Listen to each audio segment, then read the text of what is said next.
progress presentation on the Eastgate development. My name is Noah Anima, and I'm the project manager for Across the Street Engineering. This semester, our team is involved in the Eastgate development. The Eastgate site is located here in Valparaiso, and it's right across the street from Ellerson Engineering Building. This slide shows the overall scope of our team, and at this time, I'd like to introduce the team. My name is Noah Anima, and I am the transportation engineer for the Silhavy section of this project. Jolie Overstreet is the second transportation engineer, and she is responsible for transportation facilities at the Chapel Drive extension, shown at the northern limits of our site. Isabella Palomaro is our structural engineer, and she will be designing the new academic building shown by the orange rectangle on this slide. And finally, Allison Yohannan is our water resources engineer. She is concerned with the water runoff and the treatment of heavy metals on the site, and the area that she is concerned with is delineated by the dashed green line. During the rest of this presentation, each of us will take a turn and share with you the progress that we have made on our individual assignments. I'll start things off by looking at transportation at Silhavy. This slide shows my scope for this semester. The city of Valparaiso desires to realign Silhavy Road to eliminate the substandard curves that are currently shown. Along this new alignment, the city would like pedestrian facilities and bicycle facilities. At the intersection of Strongbow Center Drive and Silhavy Road, the city would like us to redesign that intersection to improve its capacity and safety. And finally, I will be designing a new parking lot for the VU baseball team. This parking lot will have access to Silhavy Road. The first step that I took this semester was conducting a traffic impact study for the new baseball field parking lot. For the sake of time, I won't be going into all the calculations and steps that I've taken, but I did follow the standard trip generation, trip distribution, and trip assignment process to figure out what the new turning movements would be at the intersection of Silhavy Road and Strongbow Center Drive. I would like to take some time to share with you the results that I gained from that traffic impact study. The picture on the left of your screen shows the existing level of service at this intersection, and it is a level of service B. I analyzed the intersection after the addition of the parking lot, both for pre-game and post-game level of service. And overall, the new parking lot does not impact the intersection drastically. It stays at a level of service B for the pre-game conditions, and after games, it barely dips into the level of service C range. But the major concern with this intersection, the major problem, is the short queue length between the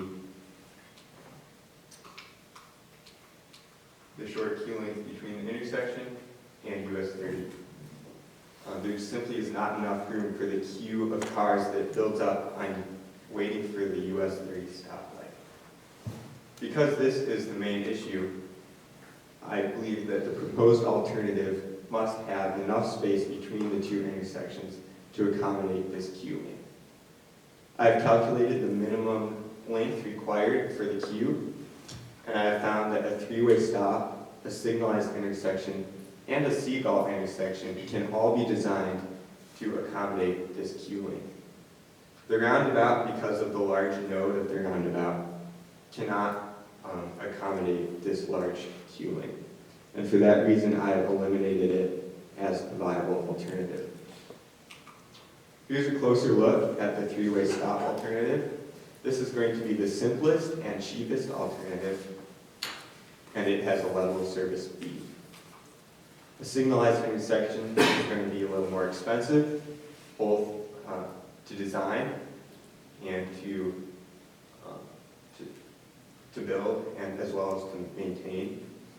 And this intersection has a level service A. This right here is a Seagull intersection.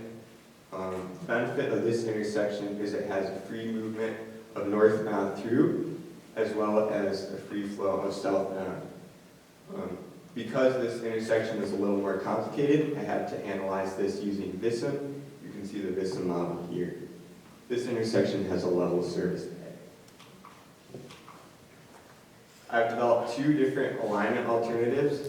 The first one, shown on the left, avoids a wetland that was designated a wetland by the USGS.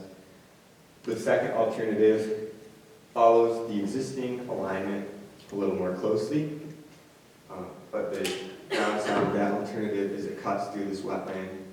And moving forward, as I analyze these alternatives a little more, I will be doing some research to figure out if this is even a viable option and what the impacts will be in cutting through a wetland. Next, I'd like to talk about my parking lot design. On the left side, that picture shows the new parking lot that is going in for Silhavy Road, or with access to Silhavy Road. And then the picture on the right shows the existing parking lot with an improved layout. I believe that we should utilize this existing lot to reach the required amount of spaces that will be needed for the baseball facilities. There were quite a few calculations and assumptions that went into sizing these lots. For the sake of time, I can't cover that now, but I would be happy to answer questions on that during the question and answer time. Moving forward, I will be planning the layout of bicycle and pedestrian facilities.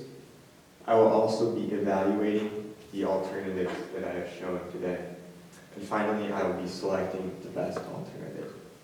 And I plan to have all these steps done by our next presentation on December 7th. At this time, I'm going to turn the floor over to Jolie to talk about transportation at Chapel Drive.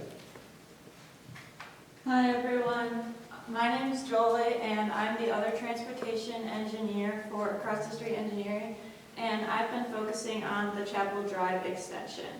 So the scope of Chapel Drive extension is to create a new link between Sturdy Road and Silhavy Road, which we chose to name Chapel Drive because it ties into where Chapel Drive exists currently on campus. Since we're adding this new link, we do need to analyze and design new intersections at Sturdy Road and Silhavy Road. And in addition to that, I will also be designing a parking lot for the building that our structural engineer, Bella Palomero, is currently designing. In addition to all of this, I will be providing pedestrian facilities along Chapel Drive. So, to start my work in order to achieve this scope, I began with a traffic impact study, which started with trip generation, in which I generated 610 additional trips based on approximately 400 students that would be using the building at a peak time based on the ITE trip generation manual for university and college. And then we also assumed that 10% of the AADTs of Sturdy and Silhavy Road would choose to use this new link rather than use LaPorte or US 30 when traveling east or west. After the trip generation, I moved into the trip distribution, in which I assigned that 80% of the trips being generated by this new academic building would head towards Sturdy Road, and the other 20% of those trips would head towards Silhavy Road. So finally, I was able to create the trips that were assigned to each movement and also break up the entering and exiting trips for both the AM peak and the PM peak. In the AM, I assumed that 80% of those trips would be entering onto the Chapel Drive extension, assuming that most students and professors would be coming to the university. And then in PM peak, I assumed that 85% of the trips would be exiting. And you can see the turn movement breakdown there, but I'm not going to go into that right now. After that, I did a parking generation study using the ITE parking generation manual in order to determine the number of spots that would be required in my parking lot. And I found that there would be 134 spaces required. However, I'm going to design for 147 to be a little bit conservative. I also chose to be a little bit conservative with the stall dimensions, doing 10 feet by 20 feet rather than the City of Valparaiso's standard of 9 feet by 20 feet, because we all know that college students are not always the best at parking. In addition, I used the City of Valparaiso standards to have an aisle dimension of 22 feet, and I have 5 disabled spaces, with one of those being van accessible within the parking lot. Now I will talk about my alternatives that I've come up with for the horizontal alignment. So this is my first alternative, and currently this is our most preferred alternative because it limits the amount of time into potential wetlands and has a short crossing of Node Creek, which is ideal for us. It also does not take up too much space compared to alternative 2, which we have eliminated because it takes up a lot of space in the current Eastgate development, and we decided that this was not ideal in case further buildings would be added to this development site later on. Additionally, I have alternative 3, which still takes up a little bit more space than alternative 1, but it has not been eliminated yet because it is, again, an ideal alternative in the case that it does not spend a lot of time in the potential wetland area and has a short crossing of the creek. My next alternative, alternative 4, has already been eliminated because it encroaches a lot on the potential wetland space, both in the north part of the alignment as well as in the south, and that would cause the project to be a lot more expensive than we would like. Alternative 5 has been eliminated for the same reasons. So now I'll talk about my intersection alternatives. For Sturdy Road, my first alternative is to have a signalized intersection, which would have a level of service B, which is an improvement on the existing level of service D. My other alternative is a roundabout, which has a level of service A. However, we're currently leaning towards the signalized alternative because the right-of-way acquisition that would be required for the roundabout would cause it to be very expensive, and that would probably cause us to go over budget.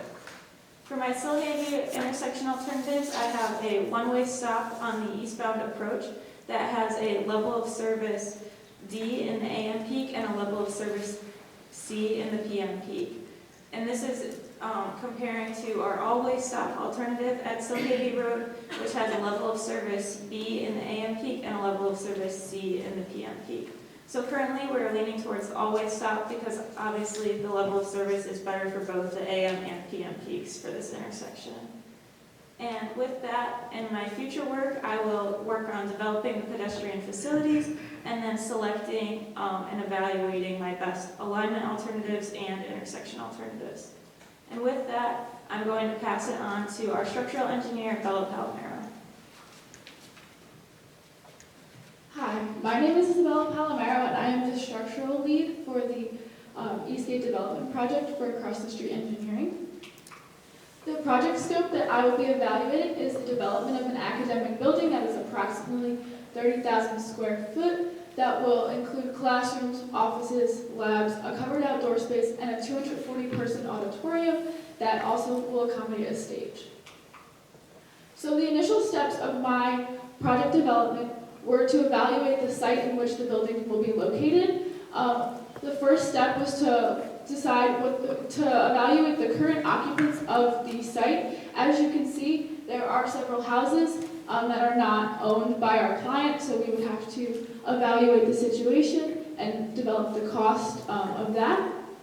So after we determined our location, we did a soil boring with a subcontractor, and then through that evaluation, we determined that our location would be sufficient for the addition of a building. Additionally, seismic, snow, and wind loads were determined for the city of Valparaiso, and those will be considered in our design later down the road. And then finally, the building's location to both the existing road and the proposed road was considered so that there is easy accessibility for those who are potentially going to the new academic building or its parking lot, as well as other features on our site. The alternatives that I will be evaluating for this new academic building include a single-story alternative that will be considered for both concrete and steel, as well as a two-story alternative that will only be considered for steel. As you can see, this is the developed floor plan for the single-story alternatives, which will include the auditorium, the classrooms of two sizes, options of 25-person classroom size, and 40-person classroom size, as well as a variety of different office sizes and a covered outdoor space. All of the classrooms, offices, and the auditorium were determined, the sizes were determined based off of comfortable space for the current amount of occupants. So for the auditorium, we assumed 240 people, and for the classrooms, we assumed 25 and 40. The number of offices that were included in the floor plan were developed based off of a student to faculty ratio, and the sizes of the offices were determined based off of the need for a larger office for a dean and potentially larger offices for heads of departments. And additionally, we have a covered outdoor space that is kind of an addition to the building that is 64 feet by 100 feet to make a total square footage of this floor plan to be 35,000 square foot. The the two-story alternative is very similar in how the space was allocated. Similar methods were used to determine the amount of classrooms, offices, and the auditorium size. However, this alternative is slightly larger square footage due to the increased hallway sizes and also the allocated space for an elevator and stairwell. So to consider the column spacing of our design, I evaluated the exterior wall size so I could determine a bay area. For the first floor alternative, a 26-foot by 20-foot bay area was determined. However, as you can see, a lot of columns are placed in very inconvenient locations that would kind of interrupt the classrooms, the offices, and the auditorium. So an alternative column spacing was proposed in which some columns were removed and some were shifted to building walls so that they would not be interrupting the classrooms and the auditorium. Similar procedures were done for the two-story alternative, and as you can see, a similar situation occurred. The only difference with this column spacing is that due to the different size of the exterior wall, the bay size area was actually determined to be 25 feet by 20 feet instead. And all of these column spacings are decided for a steel alternative. However, it is assumed that for a concrete alternative, it would be very similar, if not slightly larger spans that will be considered further down the line. So in order to accommodate the classrooms and the floor plan, similarly to the last alternative, the columns were shifted and removed so that there would not be interruptions in the floor plan that was developed. And so the future work that will be conducted based on these alternatives is a evaluation of the alternatives against multiple different considerations, which include a safety consideration to make sure that the current residents of the Eastgate property as well as the potential occupants of the property will be safe in our design. Another consideration is the feasibility of developing this site, structure on the site, as well as the accessibility of the resources that will be used. There will also be an economic evaluation, which will include a cost analysis, as well as an analysis of the time and the resources that will be needed for the alternatives. And finally, we will do an environmental impact study to determine the impact on the environment that our new academic building will have. And then finally, after considering all of those situations, we will pick our preferred alternative. And now I will pass it over to Allison, who will be doing our water resources section. Hello everyone, my name is Allison Yohannan, and I'm the Water Resources Engineer for the Eastgate Development Project. For the project scope, we're looking to manage water quality volume and flood control volume within the site watershed. It's an owner preference to treat the runoff for heavy metals, specifically cadmium, copper, and zinc. And of course, we're looking to comply with the City of Valparaiso Stormwater Management Manual. The first step that I took was delineating the site watershed, which you'll see here on the right.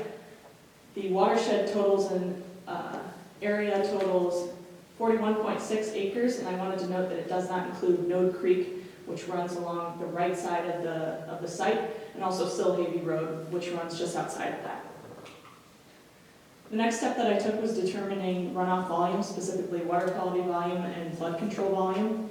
For water quality volume, I used the equations which you'll see here, and I determined that the water quality volume was 0.18 acre foot. For flood control volume, I had two methods that I could use, the rational method and the curve number method. Initially, I eliminated the rational method because the rational method is only suitable for watersheds that are below 5 acres. And as I stated, our watershed is 41.6 acres, which is much larger. So instead, I opted for the curve number method using these equations here, and I determined that the flood control volume was 16.01 acre foot. I then considered many alternatives, which you'll see here. I divided them up into managing water quality volume and flood control volume, and you'll see that many of them have asterisks next to them, which indicate extra runoff treatment. I was then able to eliminate a few alternatives pretty early on. First, I eliminated the standard retention basin or pond. I eliminated this one because it's pretty rare, especially in the Valpo area. We're typically not looking to retain that much water, and it also raises the safety issue with drowning. And as well, with retention ponds, you can't guarantee the needed infiltration. I then eliminated constructed wetlands because I determined that it would be too much work and costly, especially when you look at our site. We have enough wetlands already, which run along Node Creek, which you'll see on the right. And the next alternative that I eliminated was underground storage. I determined that this would be not necessary considering the amount of pervious land that we have. Underground storage is typically seen in very developed cities with not a lot of green space, but we have a lot of green space to work with, and it would also be very costly for the amount of land that we have. So now into my alternatives, you'll see that the building and parking are shown in gray and they stay consistent throughout my alternatives. But then for managing water quality volume, I have a bioretention basin paired with a floating vegetative mat for extra runoff treatment just south of the building, rain gardens neighboring the building and parking lot, and then not pictured as permeable pavement for the parking lot, and then the Chapel Road extension. And then for flood control volume, I have a detention basin in the southeast corner. For alternative 2, I have an infiltration trench neighboring the building and the parking lot, a wet pond just south of the building, sand filters near Node Creek, and the detention basin in the northeast corner. Alternative 3, I have a bioretention basin just south of the building, infiltration basin to the right, permeable pavement not pictured, and a detention basin in the center. Finally, alternative 4, I have vegetated swales neighboring the building and parking lot, a wet pond south of the building, and concrete piping leading to the flood control volume method, which is, once again, a detention basin. For next steps, I plan to determine storage volume for each of the alternatives. I can do so with the rational method or the hydrograph method, but I've already eliminated the rational method because, once again, our site is too large for the rational method, and it's not suitable. So instead, I'll opt for the hydrograph method. I will then evaluate water quality volume alternatives and flood control volume alternatives, and finally, I'll select the preferred alternative. So now I'll pass it back to our project manager.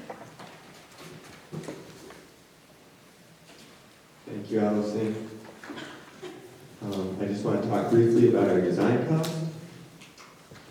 This slide shows the design cost for this project. Our cost will be $63,000 and $63,100. You can see the breakdown by discipline, and you can also see the number of hours for each discipline.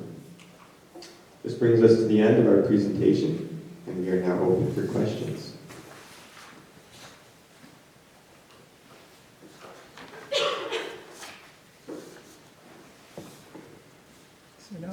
Yes, Professor. So one question just to start off, why is it called a seagull intersection? It looks like one, maybe. Maybe the traffic path. That's my guess. Okay. Yeah. So how much more room do you need, like side to side, to do that type of intersection? So I would need an extra lane, which is 12 feet, and then I need that channelization median or barrier in between, which I'm still working out how that's going to look. What I showed in my slide was a raised barrier. The problem with that is it's a potential issue for snowplows. So I'm going to look at maybe doing paint striping instead, which would eliminate that issue. But that's still in the works. Okay. And then for both transportation engineers, And the parking lots, it looks like it's designed a lot for cars. Have you thought about how trucks, like for deliveries or other things, might navigate through the parking lot? I have somewhat, guess what I have designed for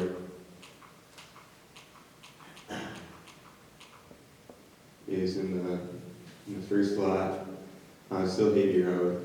I'm expecting we'll have trash from the baseball field facilities, and so I've designed for trash pickup, and I've made that nice, easy access for the garbage trucks. They can drive right in there, back around and drive out. So with it being a baseball complex, it's going to be mostly passenger vehicles, but I do think that trucks will be able to get in and out if they need to. Do you have anything to add?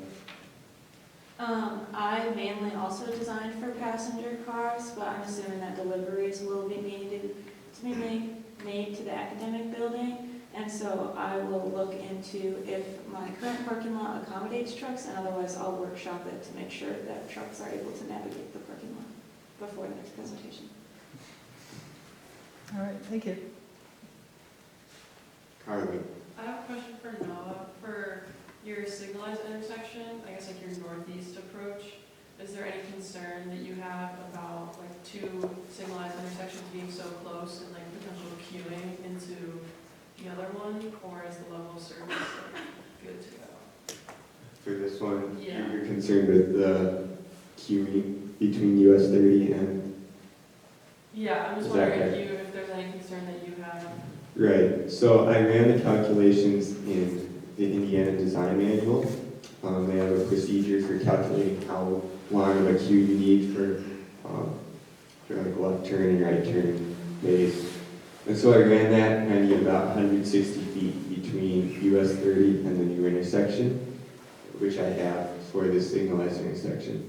And I'm also thinking that we can make these two intersections coordinated so that the queue, so that vehicles don't have to wait up here and down here. They can just go all the way through and out in one movement.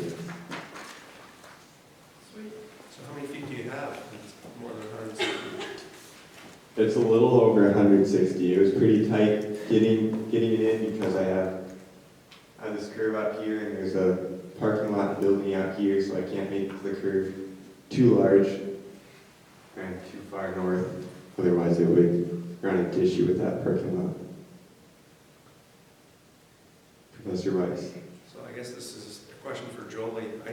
I noticed that on your alternatives, the two alternatives that didn't run through the existing track and field have been eliminated, and all the other ones run through the track and field. Is there any consideration or plans for, I mean, are you going to reproduce that track somewhere else, or is that going away, or have you thought about that? To my knowledge, this track isn't used by the university anymore, and so we were just going to go ahead and do away with the track since we have the new one at Brown Field. And I will say the women's soccer team does sometimes practice on this infield here, but there are soccer fields down in the bottom part to the left of the track that wouldn't be impacted, that the women's soccer team could use instead. Because even though this does take out the track, with working with Professor Grossman, we decided that this would just cost more money and wouldn't make sense, like in terms of floodway mitigation. Does that answer your question? Yeah, thanks. Mhm. And then for Allison, so you presented your flood control volume and water quality volume, but then at the end you said you were going to calculate your storages. So could you explain like how those are related or what you plan to do? Yeah, so I was planning to calculate storage volumes for each of the alternatives, so how it would balance out. So obviously, water quality volume is the rain that's coming down and how much it's contributing to the land. And then I wanted to determine how much the bioretention basin or the wet pond or whatever will hold. Oh, so you, those footprints, stuff that you showed, they might have to be bigger, or they might get smaller? Yeah, yeah. Okay. And then, the other engineering firm is gonna design a culvert. Mhm. Is your company gonna design a culvert? We will see. I haven't yet talked to Allison about the culvert because I figured I should determine my best alternative before I have her start thinking about what she would need to do for that. Okay, but each alternative is gonna cross the creek there, right? So, Yeah. okay. Okay, thanks.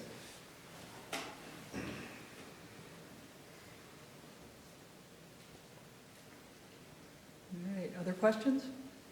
So for Bella, how did you come up with your column spacings? And have you determined like the height for your buildings between like each floors? Yeah, so for the column spacing, I determined the spacing based off of the length of the exterior wall. And so to back check that those spacings were acceptable, I performed a calculation on the depth of the beam that would be required. And so a standard depth of beam that would be satisfactory for the building is somewhere between 12 inches and 16 inches. So for all of the alternatives, even the 26-foot, the 25-foot, and even the 32-foot spacing that is used for the covered outdoor space, all of the beam spacings fall between that 12 to, the beam heights fall between that 12-inch to 16-inch range, which is how I determined those. Obviously, this is like still preliminary, so it's subject to change. And also, in my alternatives in which I shifted the columns and then removed some of them just to accommodate the floor plan that I had developed. Some of the spacings have changed. Those will be evaluated further down the line to ensure that those are satisfactory for the design. There will also need to be some considerations for the roof and the materials that are used to ensure that that column spacing will work, because obviously for the auditorium, it's not satisfactory if there is a column down the middle of it. However, there will be much more expensive materials that will need to be used in order to allow for that to happen.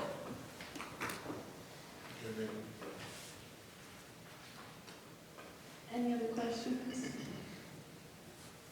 Yes. I don't really know anything about columns and whatnot, but like, is there any concern with removing ones? Like, do you have to accommodate through the rest of the columns, or is it just like Yeah. good to go? So, like a standard column spacing would be like this grid formation that I've shown up here. So that you would have that standard bay area throughout the whole building. However, just because, like for example, like this room right here, you don't have like a column in the middle of the room. So there's just different roofing materials, and there will be heavier loads on the outside columns. However, there is potential to add more columns to accommodate for that load, as well as use different materials for that. So, although obviously it is probably the most cost-effective to just do the standard column spacing, it is not always satisfactory, and it would be rather challenging to accommodate all the different classroom, office, and auditorium spaces like around the column spacing. So there are definitely ways around it that will be further evaluated in the next steps of the project. But as of now, this is a preliminary idea of where they could potentially go so that they would not be disrupting the floor plan.